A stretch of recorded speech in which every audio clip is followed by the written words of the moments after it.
The House will now reorganize and select a new speaker. I know it's going to take some time, but I remind everyone, we have a lot of work to do, and the American people expect us to get it done. The argument we reached was all about what comes next. Welcome back to America Decides. That was, of course, President Biden addressing the vote to oust Kevin McCarthy as House Speaker. I want to go now to CBS News Chief White House correspondent Nancy Cordes. Nancy, what the president was referring to is something we talked about in the segment just earlier. What's the future of Ukraine aid? And as I understand it, the president's going to have something to say about that in the not-too-distant future.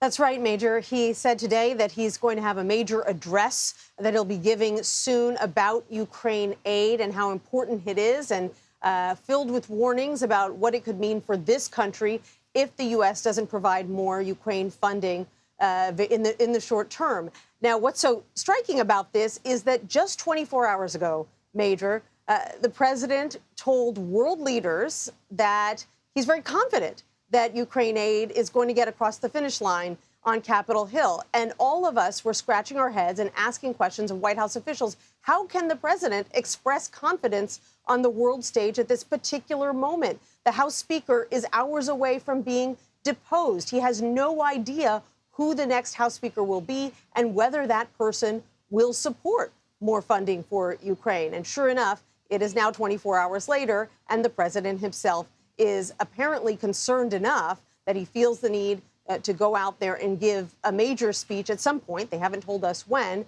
to try to get Congress back on track on this issue. As our conversations throughout the show have made abundantly clear, Nancy, there are so many unanswerable questions. One of them is, in this context of the future of Ukraine aid, might the White House find itself in a position at some point, a week or so from now, where it's urging Democrats to possibly be more cooperative in this House chaotic period of time to get a speaker and create alliances that, for the sake of Ukraine aid, might come together, if only temporarily?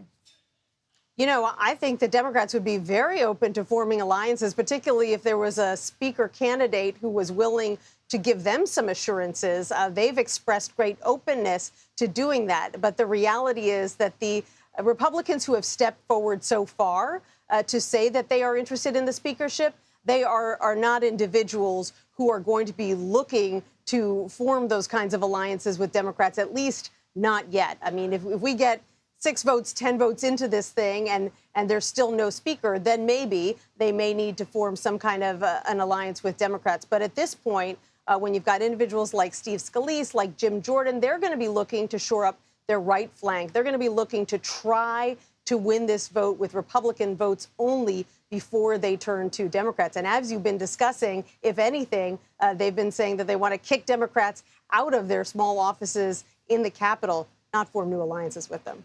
Hard to form alliances when eviction notices are being sent across the aisle in Capitol Hill. Nancy Cordes at the White House on the North Lawn, thanks so very much.